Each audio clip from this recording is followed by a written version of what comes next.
He's not the dog you think he is, murmured the military doctor, uncovering the truth behind the most loyal K-9 partner on the Boston police force. When a hero's memento, a simple bullet casing, was revealed to be a silent weapon, what followed was a battle between loyalty and control. At its center was a dog, programmed to betray, who chose to protect. What Max did next would change everything science thought it knew about the bond between man and animal. Before we begin, subscribe to the channel and comment where you're watching from. Ethan Blackwood woke at 5 o'clock every morning. No alarm needed. His eyes would simply open, as if an internal clock governed his body. Beside the bed, Max, his German shepherd, was already alert, ears pricked, waiting for his owner's first move. Their routine was as precise as a Swiss watch. A 5-kilometer run through the still empty streets of Dorchester, a quick shower, a simple breakfast for them both, and a meticulous gear check before every shift. Ethan's apartment revealed much about him. It was a place of military organization, with no photos on the walls, only medals and official certificates. At 38, he carried invisible scars from the war. Scars few people noticed, but which defined every aspect of his existence. The only personal item he kept close was a bullet casing, tucked away in his pocket, a memento from the day he nearly died in Afghanistan. For Ethan, that piece of metal represented not just his survival, but all the comrades who never made it home. "All right, partner. Time to work," he murmured to Max while adjusting his ballistic vest. The dog responded immediately, positioning himself by the door with an attentive posture. Their communication transcended words. A single glance from Ethan was enough for Max to know exactly what was required of him.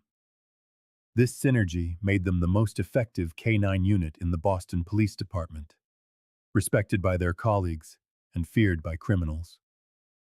At the department, Patrick Wilson nodded from across the room.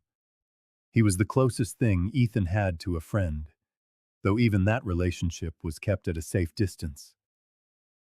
"Fresh coffee in the break room if you want some," Patrick offered, walking over. "Lisa's asking when you're going to come over for dinner. The kids miss Max." Ethan forced a polite smile. "One of these days. Things have been busy." It was the same excuse he always gave. Patrick nodded, used to his friend's evasiveness. He knew Ethan well enough not to push. It would only make him pull away further. The emotional wall his partner had built after returning from the war seemed impenetrable to humans. Only Max could get through. The Boston summer was punishing, its humid heat making the asphalt feel sticky. The uniform felt heavier on those days, and even Max seemed less energetic during patrols. That Thursday began like any other. Morning briefing, assignment to patrol Boston Common and the surrounding areas, routine checks at strategic points. "Looks like a quiet one," Patrick remarked as they walked through the park. Ethan just nodded, his eyes constantly scanning his surroundings, a habit he could never shake. Hypervigilance was his constant companion, right alongside Max. Tourists took pictures by the central statue. Children ran across the grass, while vendors sold water and pretzels. It was an everyday scene that, to Ethan, was always laced with potential threats invisible to the ordinary eye. Max walked dutifully by his side, occasionally sniffing the air, but always attuned to his human partner's movements. In the right pocket of his pants, the bullet casing he carried as a talisman felt strangely warmer than usual against his skin. Ethan dismissed it, blaming the heat of the day. He had no way of knowing that this object, the very symbol of his survival, was about to begin an ordeal that would test not only his life, but everything he believed about loyalty and trust. Then it happened. A sudden wave of dizziness made Ethan stagger. The world spun around him, the sounds of the park muffled as if a thick blanket had been thrown over his senses. He tried to play it off, steadying himself on a nearby bench. Max noticed the change instantly, his brown eyes locking onto his partner's face with worried intensity. The dog let out a short, sharp bark, something he rarely did on duty. "You okay, buddy?" Patrick's voice sounded distant, as if coming from the other end of a tunnel. Ethan opened his mouth to answer, but the words wouldn't form. A weight settled in his chest as a strange, tingling sensation spread through his arms and legs. He had never felt anything like it before. Max began to circle nervously, now barking with more insistence, his behavior drawing glances from people in the park. Ethan tried to calm the dog, but his hand stopped mid-air. His vision was darkening at the edges, like a photograph being burned from the corners inward. His last conscious thought was of the irony. To have survived 3 tours in Afghanistan, only to collapse in a park on a normal day at work. Patrick saw the exact moment Ethan's eyes rolled back and his body crumpled to the grass. He acted on instinct, dropping to his knees beside his fallen friend as he keyed his radio. "Officer down in the Boston Common, near the central statue. I need immediate medical assistance." His usually calm voice trembled slightly as he checked Ethan's vital signs. The pulse was faint, the breathing erratic. Max refused to leave, standing protectively over his partner and growling at the curious onlookers who started to approach. "Back up, please! Give us some space!" Patrick shouted at the small crowd that was forming. Other officers arrived quickly, establishing a perimeter as the sound of approaching sirens grew louder. The intense Boston summer seemed to mock the situation, with its cloudless sky and brilliant sun, creating a surreal contrast to the unfolding emergency. The ambulance arrived in 3 minutes and 52 seconds. Patrick timed it instinctively, as if every second could make the difference between life and death. The paramedics worked efficiently, placing an oxygen mask over Ethan's pale face and hooking him up to monitors that immediately began to shriek with alarming beeps. "Pressure's dropping, heart rhythm is irregular," one of the paramedics announced as they prepared Ethan for transport. Max was barking and whining, trying to get closer. It was unusual behavior for such a well-trained police dog, which only heightened the sense that something was terribly wrong. "Wilson, you're with him," ordered the captain, who had just arrived on the scene.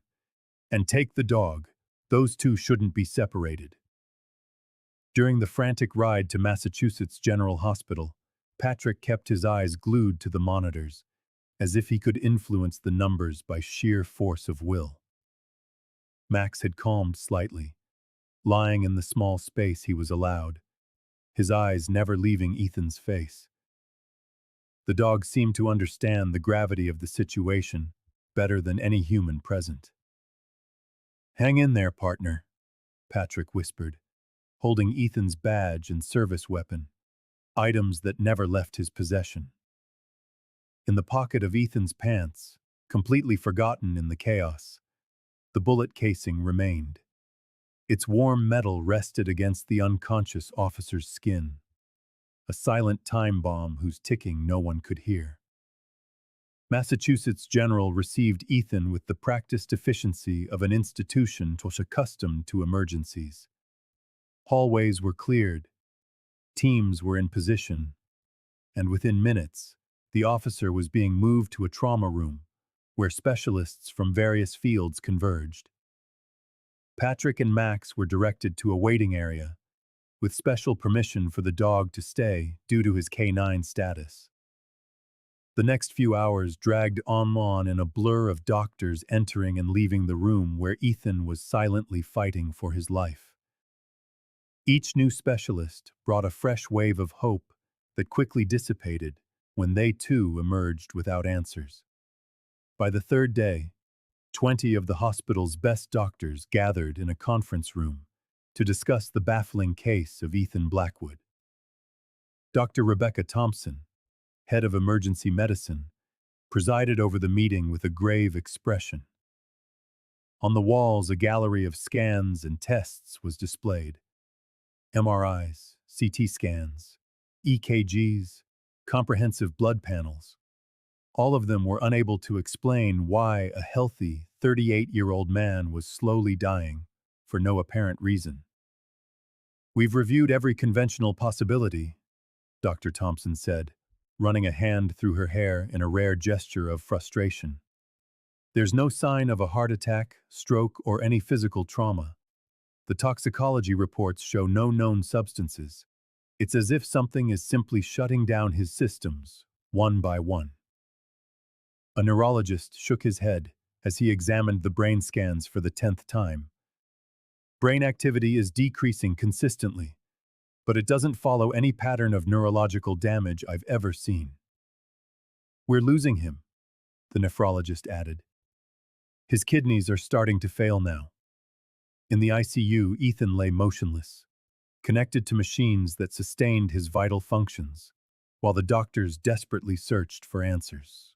Patrick managed to get special permission to bring Max in for a brief visit, arguing that the dog's well-being was crucial, a half-truth that concealed his gut feeling that the connection between the partners could somehow help.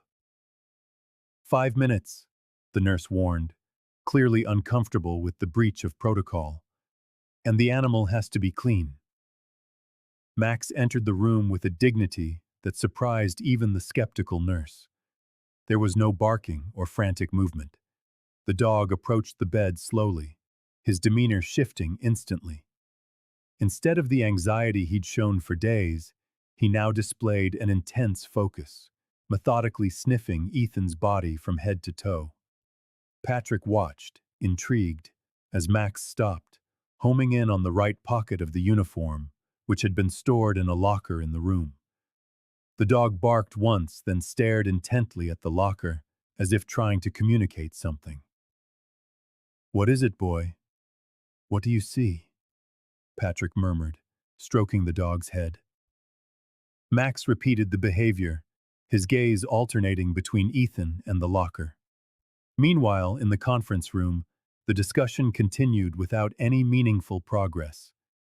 It was then that the receptionist interrupted, announcing an unexpected arrival. "A Dr. William Harper is here. He says he was called in as a consultant." A murmur went through the room. Harper was a legend in military medicine, retired for 5 years after decades of service treating soldiers in impossible conditions. At 70, he still possessed a razor-sharp mind and a reputation for solving cases that stumped modern medicine. The old man walked into the room with a firm step despite his cane, his piercing gaze assessing the younger doctors before settling on the scans. "Ma'am, could you bring me the patient's complete military file?" he asked, ignoring the standard introductions. "And I want to see the patient immediately." Dr. Thompson frowned at his direct approach, but nodded. At this point, any help was welcome. Harper examined Ethan in silence, his wrinkled fingers moving with surprising precision, checking for signs the other doctors had apparently missed. "I saw something like this during my time in the service," he finally murmured, flipping through Ethan's military history with growing interest. "This was no natural accident, and it's not a disease." "What are you suggesting?" Dr. Thompson asked. Harper hesitated before answering. "It looks like a sophisticated toxic exposure, something designed to go undetected by standard methods, something military grade." The suggestion was met with visible skepticism. Military poisoning in a Boston cop seemed far-fetched. It was at that moment that Patrick decided to follow Max's lead. While the doctors debated increasingly unlikely theories, he opened the locker and took out Ethan's uniform. The dog immediately focused its attention on the right pants pocket. Patrick removed the bullet casing, noticing something odd. The metal was strangely warm to the touch and had a subtle discoloration he hadn't seen before. Harper, who had just re-entered the room to continue his examination, observed the scene from the doorway with renewed interest. "Where did that come from?" he asked, extending a hand toward the casing without actually touching it. Patrick explained the object's sentimental value to Ethan. A look of dawning comprehension crossed the veteran doctor's weathered face. "We need to get this to a military lab for analysis, immediately," he declared, his voice now charged with urgency. "I believe your dog just found what 20 specialists couldn't see." The bullet casing was carefully placed in a special container and sent under police escort to a lab specializing in military toxins. A personal favor from Dr. Harper activated emergency protocols that would normally take weeks to approve. While they awaited the results, a small revolution was taking place in the hospital's ICU. "The dog stays," Harper insisted, facing Dr. Thompson's resistance. "If it weren't for him, we'd still be searching for a needle in a haystack." "That's absurd," Thompson protested. "We have protocols. The ICU is no place for an animal, no matter how intuitive it might be." Harper adjusted his reading glasses and faced the younger doctor with a calm that only decades of experience could provide. "Doctor, that dog discovered something that escaped all our medical technology and 20 combined specialists. If he senses anything else, I want to know immediately." Harper's authority and legendary reputation finally won out over the bureaucratic resistance. Max was granted unprecedented permission to remain in Ethan's room, on the condition that an officer was always present to supervise him. Patrick organized a rotation system with other officers, turning a corner of the ICU room into a small Boston police outpost. "I've never seen anything like it," a veteran nurse commented to her colleague, as they watched Max lie patiently by Ethan's bed. "That dog, it seems to understand exactly what's happening." On the morning of the 6th day, the special courier arrived. He carried a sealed envelope, which he delivered directly into the hands of Dr. Harper. The elderly physician adjusted his spectacles and read the report in silence, the color draining from his weathered face with each passing line. A small team had gathered outside Ethan's room, waiting to hear the results. Harper cleared his throat before he began. "It's a military-grade synthetic neurotoxin," he explained, his deep voice echoing in the silent corridor. "It was developed experimentally about 8 years ago as part of a classified project. The toxin was specifically designed to evade detection by standard toxicological methods, releasing itself gradually into the system through prolonged dermal contact." Dr. Thompson took the report, her eyes scanning the pages with mounting disbelief. "How could a dog detect something our most advanced equipment failed to identify?" she questioned, her clinical worldview clearly shaken by the revelation. Harper offered a faint smile, adjusting his posture as he leaned on his cane. "Dogs possess approximately 300 million olfactory receptors, compared to a human's meager 6 million, he answered.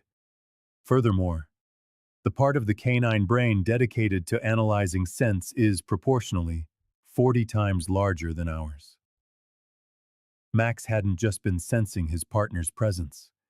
He was, quite literally, smelling death's approach. The report revealed another disturbing detail. The toxin possessed a specific chemical signature, traceable to a batch produced for an experimental program, one in which Ethan had participated during his military service. The poisoning was no accident. It was a meticulously planned attack. With the toxin identified, the medical team could finally initiate a treatment protocol using specific antidotes and detoxification therapies. However, the prolonged poisoning had already inflicted significant damage to Ethan's nervous and renal systems. "We are in a race against time," Dr. Thompson explained during an update to the expanded team, which now included police investigators. "The antidote can neutralize the remaining toxin, but we cannot guarantee a full reversal of the damage already done." Throughout the entire process, Max remained exceptionally alert, as if he comprehended the gravity of the situation. His watchful eyes shifted between the doctors and his motionless partner in the hospital bed. The investigators began to piece together the events that led to the poisoning, focusing on Ethan's recent contacts and potential enemies from his military past.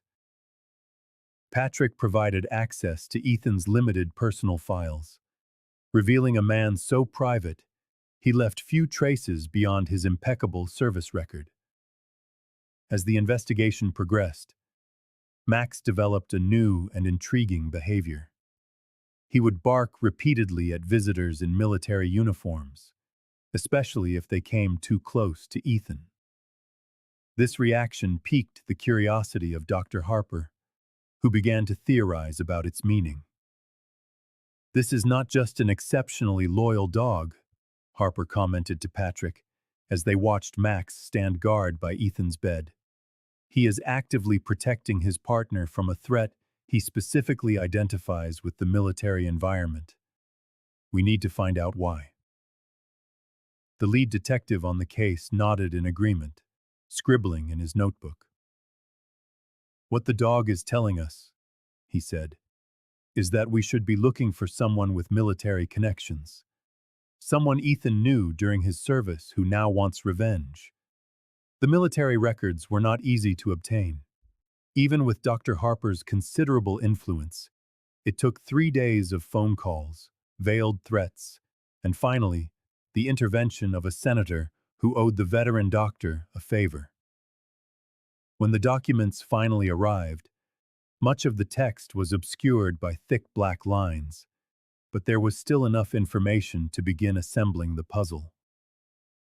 "Operation Chimera," Patrick read aloud, seated in the small room near the ICU that had been converted into an investigation hub. "A project developed 8 years ago in Afghanistan, focused on developing undetectable toxins for use in covert operations." Harper nodded gravely, adjusting his glasses as he scanned the list of personnel involved. "Ethan is listed as a member of the security team, not a researcher. He was protecting the scientists, not directly participating in development." One name in particular stood out on the partially redacted pages: Robert Wagner, a military doctor who worked directly on the development of the experimental toxins. The notes indicated that Wagner had later been discharged from service for improper conduct, a military euphemism whose true meaning was buried under layers of classified bureaucracy. "We have our suspect," the lead detective declared, placing a file with Wagner's photograph on the table. The man in the picture had an angular face, intense eyes, and an expression of calculated neutrality. His history after his army discharge showed a series of temporary jobs in pharmaceutical labs, each ending under nebulous circumstances, followed by a complete disappearance from all records about 18 months ago. "He has the knowledge, the access to the materials, and apparently a motive," the detective continued. "What we still don't know is how he managed to expose Ethan to the toxin, and what his precise motivation is." The answer to the first question came from the forensic technicians analyzing the bullet casing. Under an electron microscope, they discovered minuscule, almost imperceptible holes on the metal's surface, designed to slowly release the toxin when in contact with body heat and moisture. "It's a brilliant design in its perversity," the forensic expert explained via video conference. The casing was modified to function as a controlled release device, exposing Ethan to sublethal doses daily, which accumulated in his system until they reached a critical level. The constant contact with his skin, especially when he sweat during exercise or on hot days, accelerated the absorption. What made the discovery even more disturbing was the unavoidable conclusion. Someone had replaced Ethan's original casing with the tampered version. This suggested a level of personal access to the officer's private life that drastically heightened security concerns. As the investigation into Wagner deepened, Patrick uncovered an unexpected connection while reviewing records from the K-9 military dog training program. Wagner had briefly taken on a consultative role in the program after his transfer from Operation Chimera, specifically working with dogs trained to detect explosives and chemical toxins. This revelation cast a new light on Max's behavior and his ability to detect the toxin affecting Ethan. Intrigued, Patrick began comparing the official documentation on Max with the original military records, discovering subtle discrepancies, including slight differences in the patterns of spots on his coat recorded in identification photographs. With trembling hands, Patrick laid the photographs side by side on Dr. Harper's desk. "This might not be the same dog," he suggested hesitantly. "The markings are similar enough to pass a casual inspection. But look at these specific spots on his chest and left foreleg." Harper examined the images with scientific scrutiny, eventually nodding gravely. If Wagner had access to the K-9 program, he could have theoretically replaced Ethan's original dog with a look-alike and trained it for his own purposes. This shocking possibility brought a new dimension to the case. Not only had Ethan been poisoned by an object of sentimental value, but his most trusted companion could be part of an elaborate revenge scheme. But that doesn't explain why Max exposed the poisoning instead of letting it run its course, Patrick mused, watching the dog through the window as it remained faithfully by the hospital bed. If he was placed there by Wagner, why act against the plan? Harper frowned, considering the question. Perhaps we're dealing with something more complex than simple animal conditioning. Perhaps the genuine bond that developed between Ethan and Max overrode any prior programming. While they discussed these theories, Ethan's condition remained critical, despite the treatments. In his hospital bed, his monitors showed vital signs that were fragile yet persistent, as if some internal force refused to surrender even as his body failed. At his side, Max maintained his constant vigil, his eyes occasionally moving to follow nurses and doctors, but always returning to fixate on the pale face of his human partner. Special units of the Boston Police fanned out across the city in search of Robert Wagner. His face appeared on every police terminal, and street informants were activated with promises of generous rewards. Meanwhile, the investigation into his past revealed a disturbing pattern that went far beyond simple professional vengeance. "It wasn't just resentment," explained a former military medic who had worked with both men, interviewed via video conference from his home in San Diego. "It was something more complex, a kind of fixation." Wagner spoke of Ethan as if they were connected by some shared destiny. It was unsettling, the way he would watch him during operations. Military psychiatric records, released after special court orders, showed that Wagner had been diagnosed with narcissistic personality disorder with obsessive traits, a condition that had deteriorated after an unspecified incident involving Ethan during an operation in Afghanistan. The military psychiatrist's notes mentioned tendencies of idealization, followed by extreme devaluation, and patterns of persecutory thought centered on a specific figure. As the investigation progressed, something alarming began to happen to Max. The dog, previously alert and energetic despite the circumstances, started to show worrying symptoms, periods of lethargy, light tremors, and episodes of disorientation. "Something's wrong with him," Patrick observed, stroking the head of the animal, which now rested with less vigor than usual. Harper, noticing these changes, ordered immediate tests. The results confirmed his darkest suspicions. Traces of the same toxin found in Ethan were present in Max's system. He wasn't just detecting the poison, Harper concluded with a mixture of awe and concern as he examined the results. He was absorbing small amounts every time he sniffed or licked Ethan, essentially taking part of the poison for himself. This involuntary sacrifice had possibly saved Ethan's life by reducing the toxin's concentration, but it now put Max's own life in peril. The veterinary team immediately began a treatment protocol adapted for the dog, while Patrick and the other officers watched, visibly shaken by the revelation of the silent sacrifice the animal had made.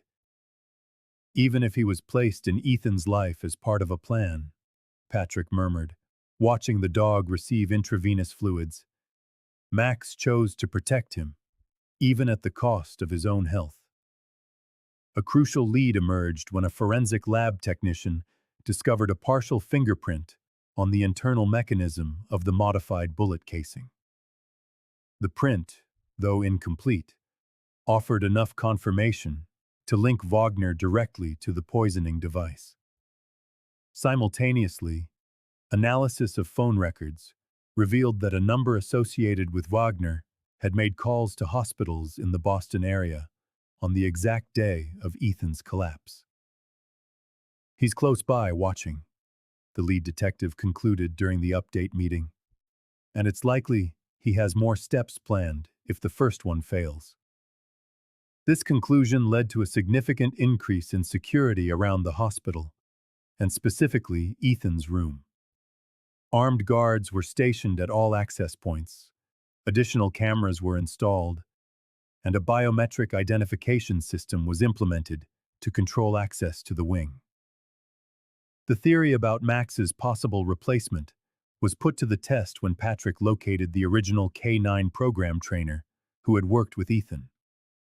The man, a middle-aged veteran named Sergeant Jenkins, agreed to travel to Boston to examine the dog in person. Jenkins studied Max for several minutes in silence, asking to see him perform a few basic commands and observing his reactions. His conclusion was devastating. "This isn't Rex, the original dog assigned to Ethan," he confirmed, gently stroking Max as he spoke. "The resemblance is striking, but there are subtle behavioral differences that an experienced trainer can spot. The way he cocks his head for verbal commands, his movement pattern when he's on alert. They're small but significant details." When asked how a replacement could have occurred without Ethan noticing, Jenkins explained that Wagner could have taken advantage of a period of separation during a mission or training, swapping the dog with a look-alike specifically trained to mimic the original's behaviors. Military dogs are trained to respond to precise commands and maintain consistent behaviors. If the replacement was well trained, the transition could be almost imperceptible, especially if it happened after a traumatic event that might explain minor behavioral changes. As these revelations mounted, Ethan's condition showed marginal signs of improvement with the antitoxin treatment, though he remained in critical condition. It was during a particularly tense afternoon, as a fierce summer thunderstorm lashed against the hospital windows, that Max, despite his own growing malaise, suddenly rose and began barking aggressively at the room's door. The guards reacted immediately, intercepting a man in a hospital maintenance uniform attempting to access the restricted hallway. The suspect managed to escape after a brief confrontation, shoving an equipment cart into the guards and disappearing down an emergency exit before the hospital lockdown could be activated. However, Security cameras captured clear images of his face. It was Robert Wagner. "He isn't going to give up," Harper warned, as reinforced security teams took up positions around the hospital perimeter. "This isn't just a case of revenge. It's a pathological obsession that will only end when he gets what he came for, or when he is permanently stopped." With Wagner identified and actively being hunted in the hospital area, the investigative team focused on completely unraveling the story of Max and his connection to the revenge plot.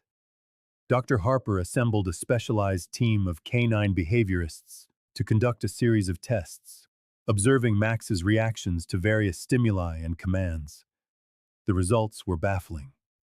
The dog exhibited behavioral patterns consistent with advanced conditioning techniques, the kind employed only in top-secret military programs, something far beyond the standard training of a police dog, or even a typical military K-9. "He wasn't just trained," explained Dr. Melissa Kent, a K-9 behaviorist who had consulted on military projects before moving into academia. "He was programmed.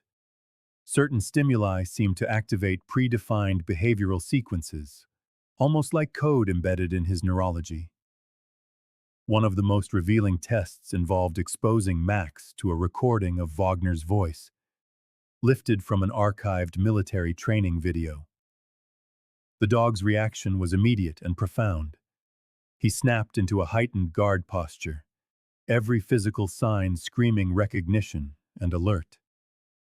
The hair on his nape bristled, his body went rigid, his focus absolute. More unsettling still, when the recording played specific phrases in Russian, Max displayed a brief, erratic agitation, followed by an unnerving, artificial calm, as if processing conflicting internal commands.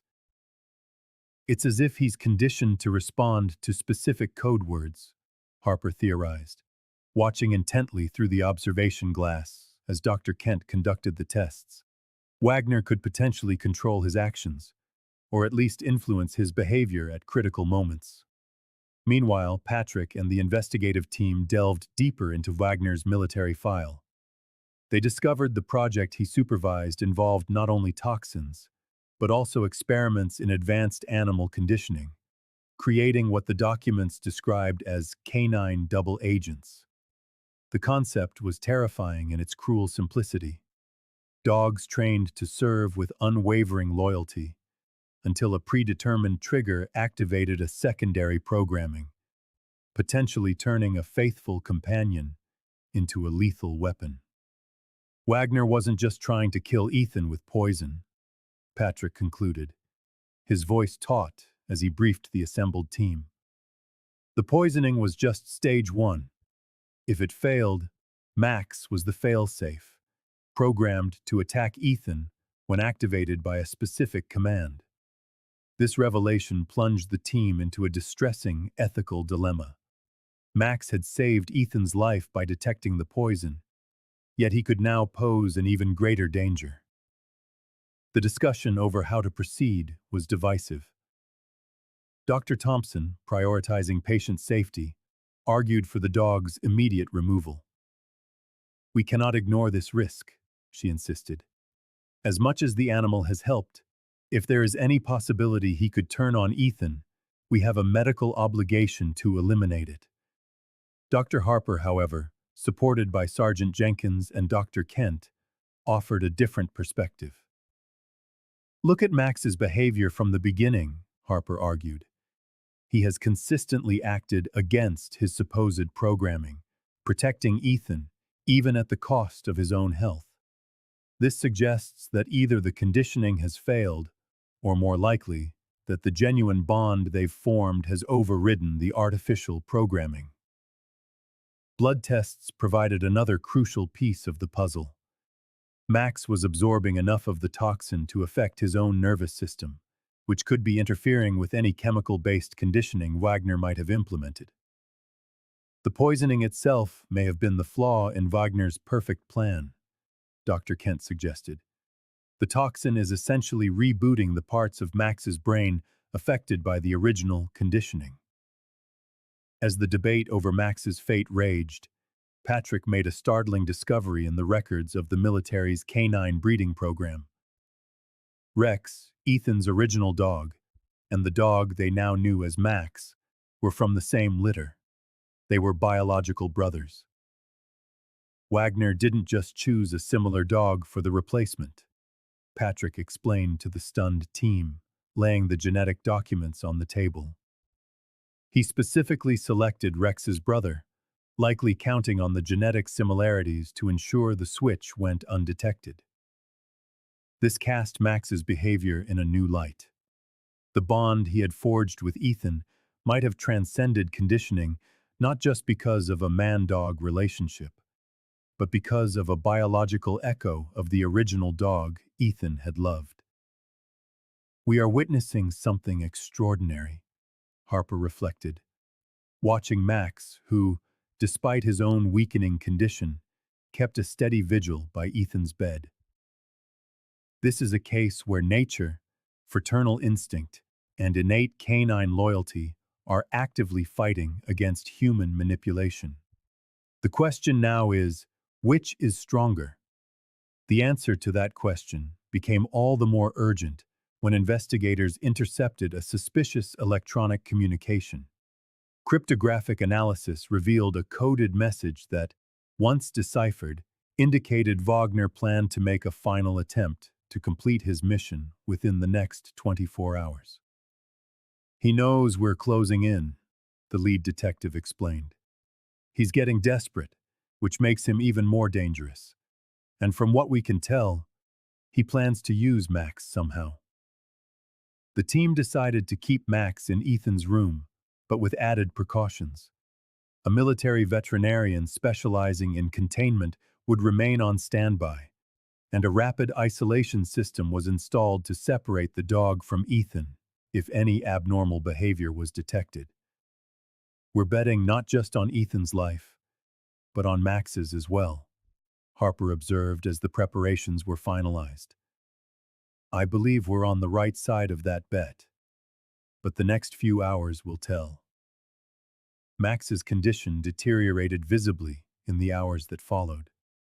The military vet, Dr. Marcus Reeves, constantly monitored his vitals, concern etched on his experienced face.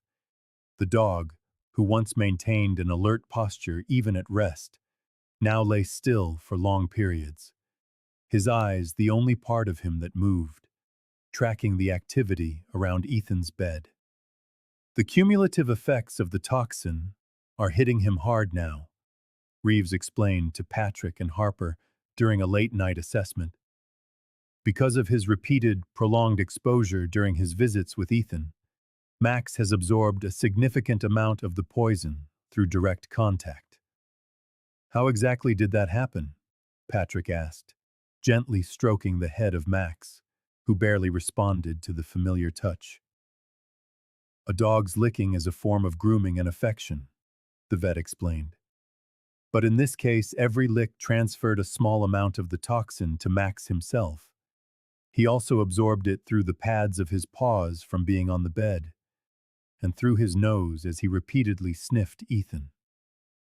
In essence, he has been slowly absorbing the very poison that was killing his partner." This unwitting sacrifice had been crucial in keeping Ethan alive long enough for a correct diagnosis, but it now put Max in mortal danger. Canine detoxification treatments were started immediately, but the prognosis was uncertain. "A dog's physiology responds differently to this specific toxin," Reeves continued. "In some ways, they're more resilient than humans. In others, more vulnerable." Max was settled into a small, makeshift treatment area beside Ethan's bed, allowing them to remain close. Patrick watched with growing dread as Max, once so vigilant and protective, now struggled just to stay conscious. Occasionally, in moments where he seemed to muster his strength, the dog would rise unsteadily to check on Ethan, nuzzling him gently before collapsing back onto his own bed, as if fulfilling his duty of protection despite his failing body. A fierce storm rolled into Boston that night, lightning illuminating the hospital room through the half-drawn blinds, thunder rattling the window panes. It was during one of these violent claps that Max began to exhibit alarming symptoms: intense tremors, labored breathing, and episodes of disorientation. Dr. Reeves was summoned urgently, diagnosing the signs of an acute toxicological crisis. As the medical team worked frantically to stabilize the dog, something remarkable happened. The monitors connected to Ethan registered the first significant neurological response since his admission. "Look at this," a nurse called out, pointing to the screens, which showed a sudden spike in Ethan's brain activity at the exact moment Max whimpered in pain beside him. "It's as if he's responding to his dog's suffering," Dr. Harper observed, fascinated by the apparent connection. "Even from the depths of his coma, something is happening on a level we don't fully understand." Through the critical hours that followed, the veterinary team fought to save Max, using experimental techniques adapted from the human protocol developed for Ethan. Patrick stayed by both their sides, alternating between whispered words of encouragement to the dog and updates on his condition to his unconscious human partner. "He's fighting for you, Ethan, just like you always fought for him," Patrick murmured, one hand resting gently on his friend's arm as he watched the efforts to stabilize Max. The storm's fury gradually subsided in the early morning hours, and so too did Max's crisis, leaving the dog in a state of exhaustion that Dr. Reeves described as a canine coma, a deep, healing rest that allowed his body to focus all its energy on detoxification. "He's a fighter," Reeves assured Patrick, who hadn't left the hospital through the entire ordeal. "This dog has an extraordinary will to live." The next morning, the medical team made an astonishing discovery while analyzing Max's blood samples. His body was mounting a unique immune response to the toxin, creating compounds that were effectively neutralizing it. "I've never seen anything like it," the lead toxicologist admitted, reviewing the results with growing awe. "It's as if his body has developed its own antidote." This discovery not only offered hope for Max's recovery, but also provided invaluable insights for refining Ethan's treatment.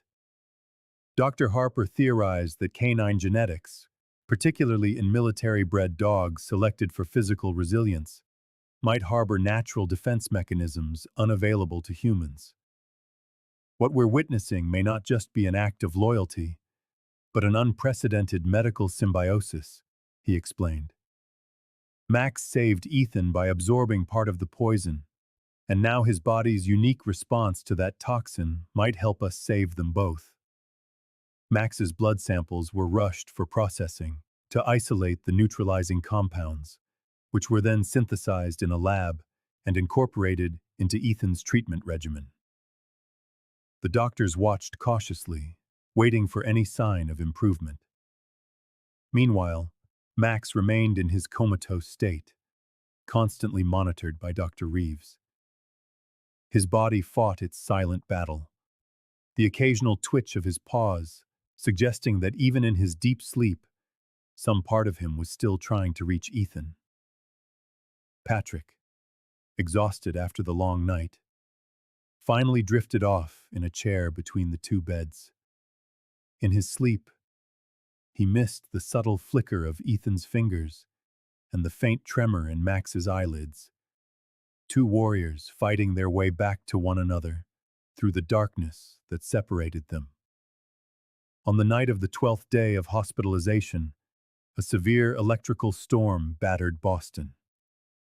Wind lashed against the hospital windows, and lightning tore across the darkened sky in jagged, irregular bursts. "It was the kind of night," Patrick remarked to the officer on guard duty, "that felt ripped from a thriller." At 10:37 p.m., a lightning strike hit a crucial transmission line, triggering a cascading failure in the hospital's power grid. The emergency generators kicked in as per protocol, but their activation created a momentary period of vulnerability as security systems recalibrated. Lights flickered, monitors rebooted, and for approximately 45 seconds, a controlled chaos swept through the hospital. It was in this precise window that Robert Wagner made his final move. Dressed in the full uniform of an electrical technician and carrying perfectly forged credentials, he slipped past checkpoints temporarily disorganized by the power transition. Security cameras, rebooting after the outage, caught only fleeting glimpses of him as he moved methodically through the half-lit corridors. Patrick had stepped out moments before to take an urgent call from the department about a possible sighting of Wagner across town, a carefully orchestrated diversion, as they would later discover. Realizing it might be a trap, he sprinted back toward the hospital, only to find a scene of managed chaos. Staff were rushing to check vital equipment, guards were repositioning, and a general sense of temporary vulnerability hung in the air. His cop's instinct screamed danger, and he broke into a run towards Ethan's room, calling for backup on his radio as he went. Inside the room, protected only by a guard momentarily distracted by the need to check on other critical patients during the emergency, Wagner finally stood face to face with his unconscious target.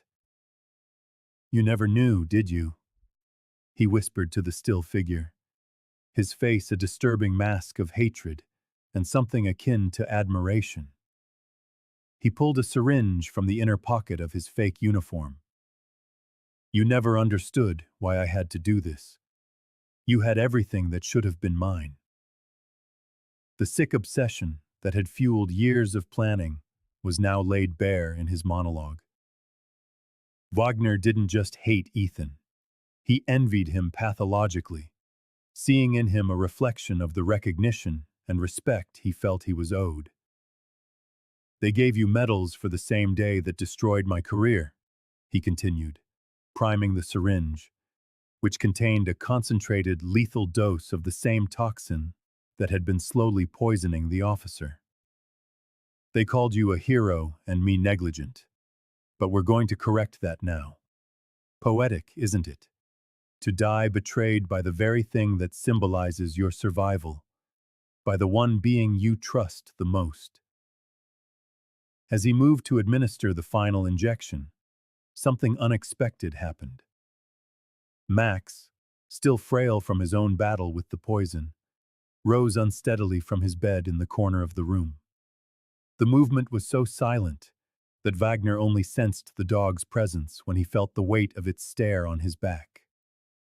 Wagner smiled with cruel satisfaction as he turned to face the dog, believing the moment had arrived for the final trigger of his revenge. He uttered the code phrase in Russian that was meant to activate Max's secondary programming, the command that would transform the loyal protector into an assassin. "Engage, soldier," Wagner ordered, his voice laced with absolute confidence in his conditioning. For a tense moment, Max remained perfectly still, his eyes never leaving Wagner's. A visible tremor coursed through his weakened body, the internal battle between conditioning and loyalty manifesting physically. Time seemed to freeze in the silent room, lit only by the blue glow of medical monitors and the occasional flash of lightning through the window.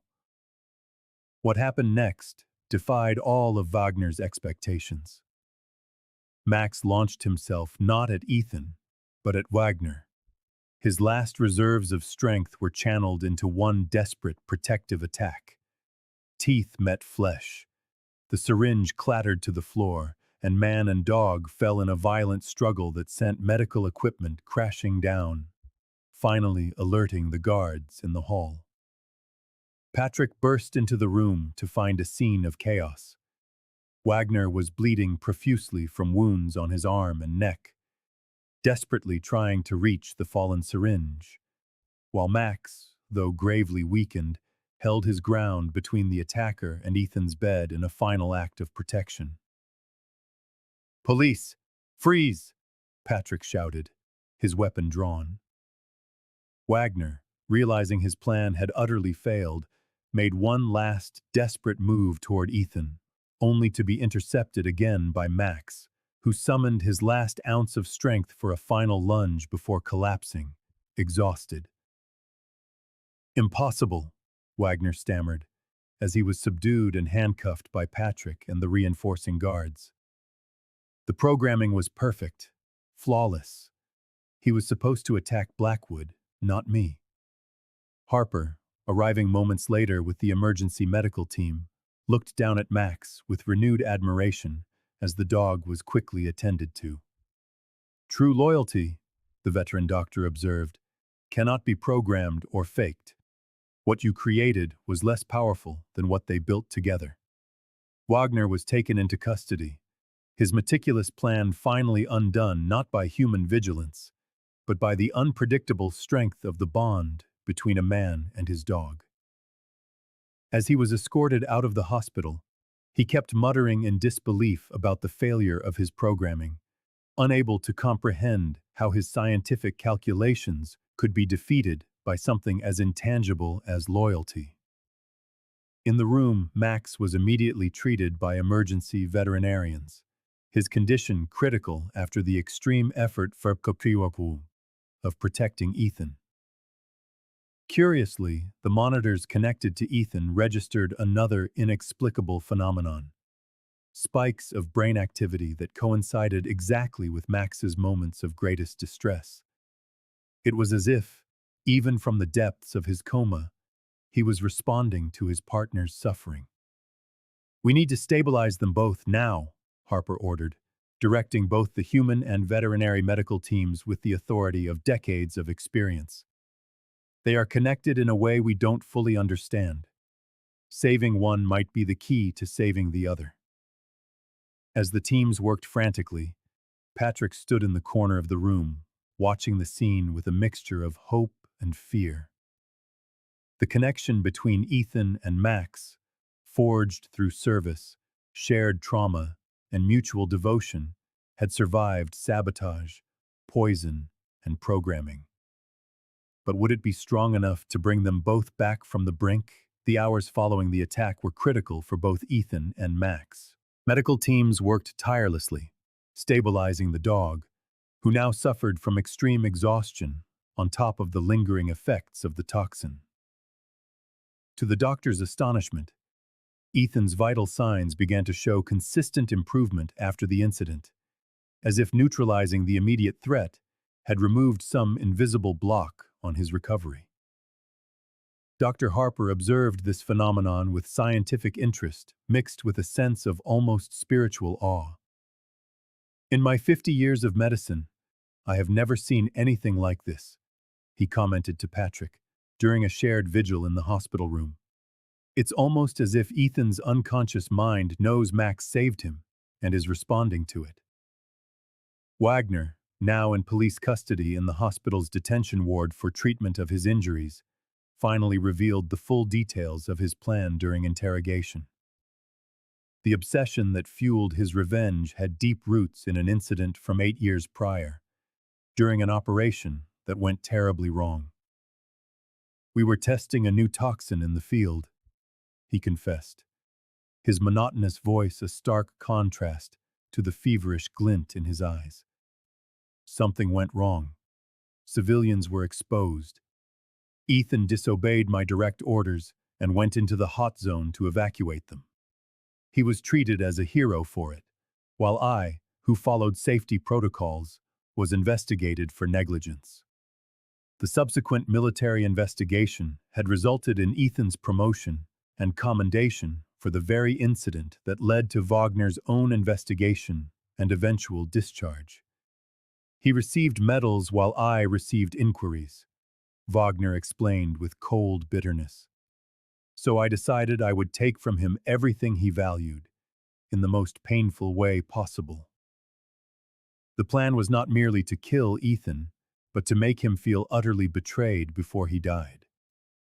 First, by the object that represented his military survival, the bullet casing. Then, by the living being he trusted most, his dog. The technical details of Max's conditioning were uncovered in documents found in Wagner's apartment.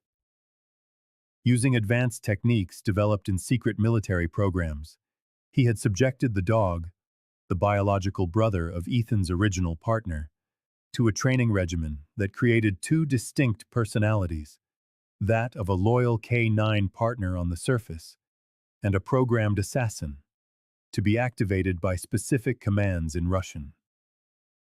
The plan was meticulously cruel, explained the forensic psychologist assigned to the case. If the poisoning failed, Max would be activated to attack Ethan in his most vulnerable moment, giving Wagner the satisfaction of seeing his enemy betrayed by the one he trusted most, just before he died. What Wagner could not comprehend, even after his plan's failure, was how his programming had been overcome. Canine behavior experts, analyzing security footage of the attack and medical records, developed a revolutionary theory. Max's prolonged exposure to the toxin not only affected his physical systems, but also partially disrupted the chemical conditioning that sustained his secondary programming, explained a Dr. Kent during a conference with the medical and investigative teams. The very poison meant to kill Ethan ended up helping to free Max from his programming. But that's only part of the explanation, she continued. What's most extraordinary is that even when the conditioning was intact, Max repeatedly chose to act against it, as if some deeper part of his canine consciousness rejected the manipulation. On the fifth day after the attack, something happened that the doctors would later describe as a moment of synchronized connection. Ethan began showing signs of emerging from his coma at the exact moment that Max, after days of intensive treatment, finally managed to stand up without assistance. Patrick, witnessing the moment, watched with emotion as the dog, still visibly frail but determined, walked slowly to Ethan's bed and gently rested his head within reach of his partner's hand. As if responding to an unheard command, Ethan's fingers twitched, then moved slightly, his first voluntary motion since the collapse, to touch Max's fur. The monitors registered a simultaneous surge in the vital signs of both man and dog. "This is no coincidence," Dr. Harper declared, observing the data with scientific fascination. "What we're witnessing is a connection that medical science cannot yet fully explain." The true nature of Max's loyalty transcended the expectations of both doctors and investigators. Genetic analysis confirmed that he and Rex, Ethan's original dog, were indeed brothers from the same litter, separated during their initial military training. This biological link could partly explain the physical resemblance that allowed the substitution to go undetected, but it didn't fully explain how Max managed to resist Wagner's intensive programming. "Perhaps we are witnessing something that extends beyond our usual categories of understanding," Harper suggested during a medical conference on the case. "A bond that is not just behavioral or conditioned, but one that touches on something more fundamental in the relationship between humans and dogs, something that has evolved over tens of thousands of years of mutual domestication and companionship." This reflection, initially viewed with skepticism by the more traditional scientific members of the medical team, gradually gained acceptance as the simultaneous recovery of man and dog continued to defy conventional medical expectations. Ethan showed steady improvement, his periods of consciousness growing longer and more coherent, while Max regained his strength day by day, never leaving his human partner's bedside. Test results showed something equally intriguing. The neutralizing compounds developed by Max's own immune system had been instrumental in refining the antidote used for Ethan, creating a cycle of mutual healing that no medical protocol could could have predicted. They are literally saving each other, observed a Dr. Thompson, who had initially argued for Max's removal. Her clinical skepticism had given way to a genuine curiosity in the face of the phenomenon unfolding before her eyes. It's as if they are two parts of a single healing system. While Ethan and Max continued their journey of recovery, Wagner faced the legal consequences of his actions. The case had attracted national attention, not only for the elaborate revenge plot, but for the extraordinary story of canine loyalty that had emerged. What was intended as a tragedy of betrayal had transformed into a testament to the power of a bond that transcends even the most sophisticated manipulation. 3 weeks after emerging from the coma, Ethan was finally strong enough for extended conversations, allowing investigators to fill in the remaining gaps in the story.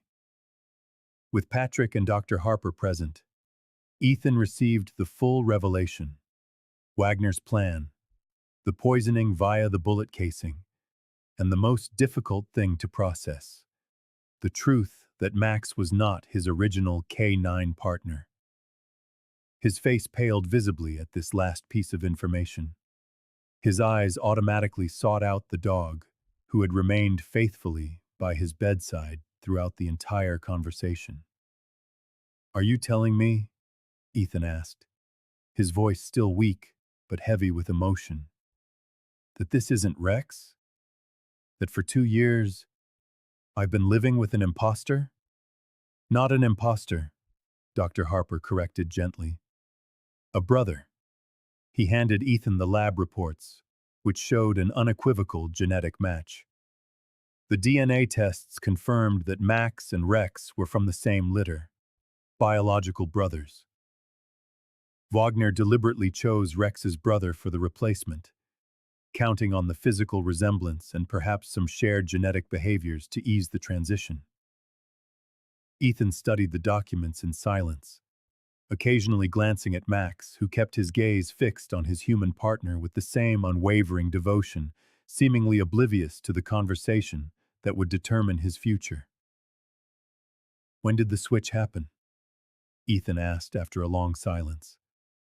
Patrick consulted his notes. "According to the records we managed to recover, it was during that advanced training mission in North Carolina, a little over 2 years ago. You and Rex were separated for 4 days while you attended strategic planning sessions. Wagner used that opportunity." Ethan nodded slowly, recalling the period. "Rex, he seemed different when we got back to Boston.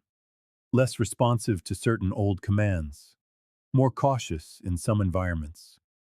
I attributed the changes to the new training, maybe some stress." His voice faltered for a moment. "I never imagined. And he was programmed to kill me?" The painful question hung in the air. Patrick explained the details of Max's conditioning, the Russian trigger that should have turned him into an assassin, and most importantly, how Max had repeatedly resisted his programming, from detecting the poison to the final confrontation with Wagner. "He didn't just fail to follow his programming," Patrick concluded. "He actively fought against it, repeatedly choosing to protect you, even at the cost of his own health." Dr. Kent, the canine behavior specialist who had been called in for consultation, added her professional perspective. "What we've observed here challenges the established principles of behavioral conditioning. The bond that developed between you two somehow overrode years of intensive programming, something we would have considered theoretically impossible." Ethan was silent for a long time, processing these revelations as he watched the dog, who he now knew was not who he thought he was, and yet, paradoxically, had proven to be more loyal than any being in his life. Finally, he extended a trembling hand toward Max, who immediately moved closer for contact. "I always felt something was different," Ethan admitted softly. little things I wrote off as trauma or the passage of time, but I never doubted his loyalty. Not for a moment. His fingers found the exact spot behind Max's ears that always calmed the dog, and Max responded just as he always had, closing his eyes in contentment, a deep canine sigh escaping his chest. Brothers, Ethan murmured, a new understanding dawning in his eyes. In a way, that explains everything. Military experts consulted on the case offered a fascinating theory about Max's resistance to his programming. We know that dogs from the same litter often share not only physical traits, but behavioral predispositions, one of the consultants explained. Our theory is that the original bond between Ethan and Rex was so strong that when Max was introduced as a substitute, he wasn't just responding to Wagner's conditioning, but also to a shared genetic predisposition with his brother, a natural tendency to form the same kind of connection that Rex had developed. This theory, while impossible to prove conclusively, offered a framework for understanding how nature had triumphed over artificial conditioning. To Ethan, however, such scientific explanations felt secondary to the simple, profound reality he experienced every day. Against all odds, Max had chosen to protect him, again and again. As Ethan continued his physical recovery, he spent hours simply talking to Max, as if trying to reacquaint himself with the being who had been by his side for years, now with the full knowledge of his true history. "It's strange," he confided to Patrick during a physical therapy session in the hospital corridor. "Knowing he isn't Rex, but at the same time, feeling like he's always been exactly who he was meant to be by my side." The doctors noted that Ethan's healing process accelerated remarkably during this period of reconciliation and rediscovery, as if resolving this complex truth had released some final blockage in his recovery. What Wagner intended as the most devastating blow, the revelation of betrayal, ended up having the opposite effect, Dr. Harper observed. Instead of destroying Ethan's trust, it expanded his understanding of loyalty beyond superficial identities to something more fundamental. Meanwhile, the legal case against Wagner was taking shape. Prosecutors faced the challenge of establishing precedent for crimes involving animal psychological manipulation and biotoxins, relatively uncharted legal territory. The case drew national and international attention, with experts in law, animal ethics, and forensic psychology closely following its development. Wagner remained unwavering in his self-justification, displaying a complete lack of remorse during preliminary psychiatric evaluations. "I made no mistake," he insisted repeatedly. "The dog was the flaw. The programming was perfect." This inability to comprehend how his elaborate scheme was overcome by something as simple as loyalty and emotional connection only reinforced the diagnosis of his personality disorders. A brilliant mind, incapable of valuing or even recognizing the emotional bonds it could not quantify or control. For Ethan, the greatest revelation wasn't about the treachery that had been planned, but about the loyalty that had overcome it. On one particularly significant afternoon, when he managed to walk unassisted for the first time since the collapse, he paused before the hospital window, watching the first hints of autumn paint Boston's trees in strokes of gold and crimson. "Max!" he called out, his voice stronger now. The dog was instantly at his side, positioning himself as he always had. "It doesn't matter who you were when you arrived," Ethan murmured, stroking the dog's head. "What matters is who you chose to be." Max tilted his head, his brown eyes fixed on his human partner with an intensity that transcended any need for words. Autumn arrived in Boston in full, bringing with it crisp winds and golden leaves that stood in stark contrast to the suffocating heat that had marked the beginning of this story. 8 weeks after his initial collapse on Boston Common, Ethan Blackwood was discharged from Massachusetts General Hospital, walking out on his own, albeit with still cautious steps. At his side, Max moved with the vigilant attention that had always defined him, occasionally adjusting his pace to accommodate his human partner's slower gait. A small crowd awaited them at the hospital entrance. Doctors and nurses who had been part of the extraordinary case, police officers in full uniform forming a corridor of honor, and a few reporters who had gotten wind of the discharge. The case had captured the public's attention not merely as a complex crime story, but as a remarkable testament to the bond between human and animal. "How are you feeling, Officer Blackwood?" a reporter asked, extending a microphone. Ethan offered a slight smile, still unaccustomed to the attention. "Grateful to be alive. Grateful for my partner." His hand rested instinctively on Max's head, who stood steadfastly by his side, eager to return to normalcy. Normalcy, however, would take a different shape than Ethan had ever imagined. His reinstatement to the police department took an unexpected turn when the commissioner made a surprising proposal. Instead of returning to conventional patrols, Ethan was invited to lead a newly created position as coordinator of the Animal Assisted Therapy Program, working with war veterans and traumatized officers. "What you and Max have been through is unique," the commissioner explained. "There are dozens of veterans and cops fighting traumas that don't respond to conventional treatments. You can offer something no standard medical protocol can." The idea resonated with Ethan in a way he hadn't expected.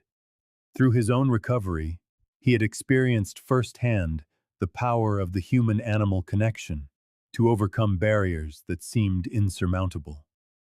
"What I've learned through this," he explained at the press conference officially announcing the new program, "is that healing often comes from places and beings we can't predict."